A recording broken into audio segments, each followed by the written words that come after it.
Dr. Dessie Ellis, Cúignóid. When this government was elected in 2011, it was a massive change in Irish politics. But the reality is, while a lot changed in terms of faces and names, the politics stayed pretty much the same. It stayed the same for two reasons, because Fine Gael and Fianna Fáil are not really all that different when it comes to policy anyway. But also, despite what Fine Gael and especially Labour had told the people on the campaign trail, the government parties had already bought into the idea that they would continue with the IMF ECB bailout and really only seek cosmetic changes which could be rammed through and sold as victories.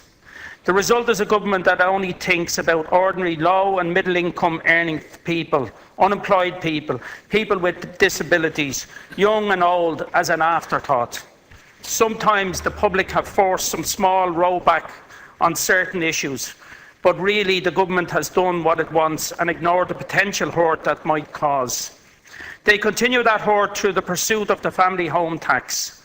Sinn Féin have been clear since this tax was floated as an idea. It is the wrong tax at the wrong time and in the wrong circumstances.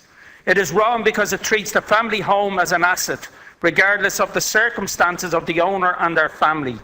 It is certainly likely that the homes of any of the Cabinet could be considered assets. I hope Minister Hogan has cleared up the issue of fees owed on his Portuguese property as he asked people to stump up for this tax. Families up and down the state are struggling to pay bills, to keep the lights on and the children clothed and fed, struggling to keep the roof over their heads. Now they have to struggle further to pay this unfair tax. It is at the wrong time because of this point, because of the dire financial position of so many homeowners throughout the state, where their homes and their mortgages have become a milestone around their necks, a milestone Fine Gael and Labour want to tax. These people who paid huge sums in stamp duty in many cases and do not fully own their own home at all are asked to shell out for a home that, if they sold in the morning, would still leave them owing tens, if not hundreds of thousands of euros to lenders in negative equity. Apart from a notable few like Apple or Bertie Ahern, most people are quite willing to pay their way in tax terms. They know that tax is a requirement to provide vital services that they need. They know they must pay for the good of themselves and wider society. This breaks down when it is considered what people are really paying for these days. People do not now see their hard-earned money being taxed for understaffed hospitals and crumbling roads. They see it going into the coffers of bondholders and NAMA developers. They feel utterly bitter, and they are right to feel this way.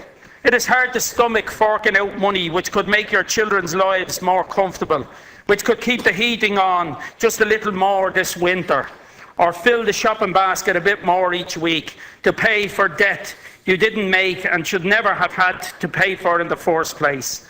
It's particularly hard to stomach when you know that whether you pay it voluntarily or have it taken from you, you will have to pay it.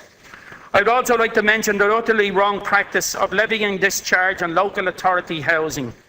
We opposed the tax in its entirety, but it was a new low to discover that local authorities be included for this liability.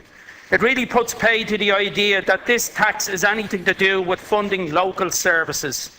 In many areas, the most important local services provided is housing. Local government has been cut and cut again. Housing waiting lists are at an all-time high. Dublin City Council is spending 1.5 million more on RAS a year than it is given by the government. And this is still not enough as people continue in overcrowded, unsafe, unhealthy and overpriced accommodation, waiting for something to become available from a dwindling public stock.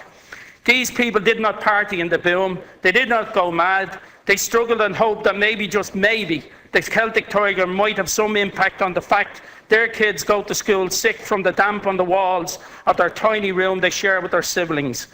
I'll not hold my breath to see what money raised from the home tax goes to fix these problems.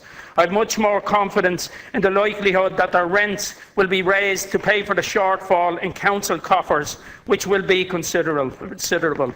I just also want to mention the number of estates in my own area which were not included in this tax.